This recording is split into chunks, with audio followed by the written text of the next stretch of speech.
உங்களுடைய கதையில மக்கள் மாறத்தக்கதாக கர்த்தர் இன்றைக்கு உன்னை இங்கே அழைத்து வந்திருக்கிறாரு. பரிசுத்த ஆவியானவர் வரும் பொழுது பலன் அடைவீங்க. முதலாவது எதுக்கு பலன் தேவை தெரியுமா? உன் சாட்சியை சொல்ல பலன் வேணும். எப்படின்னு என் கதையை நான் சொல்றது, உங்க கதை அது அப்படி இருக்கும். எப்படி இருக்கும் நீங்க சொல்லாதீங்க, சொல்லுங்க நான் இப்படி ஒரு பாவியா இருந்தேன், எனக்கு அன்பு இருக்கல, மற்றவரை நேசிக்கல, கோபம் வருங்க, தொட்டதுக்கெல்லாம் நான் எரிஞ்சு எரிஞ்சு விழுவேன். இல்லாட்டி என் வாழ்க்கையில ஏமாற்றுறது தான் வேலை, பொய் சொல்றது தான் என் வேலையா இருந்துச்சு. இயேசு அன்னைக்கு புளியாவத்திக்கு வந்தாரு பாருங்க, நானும் அன்னைக்கு போனேன். அன்னைக்கு கர்த்தர் என் வாழ்க்கையை மாற்றினாரு. இப்ப எனக்கு கோபமே வராது, நான் நல்லவனா மாறிட்டேன்.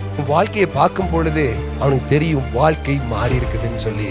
பாவியை விட்டு ஓட வேணாம், பாவியை நீங்க மாற்றவரா மாறுங்க. சில சூழ்நிலைகள்ல அவங்க உங்களுக்கு அட்வைஸ் கொடுத்து உங்களை வைன் வச்சு அந்த பக்கம் இழுக்கிறாங்க, ஓடு.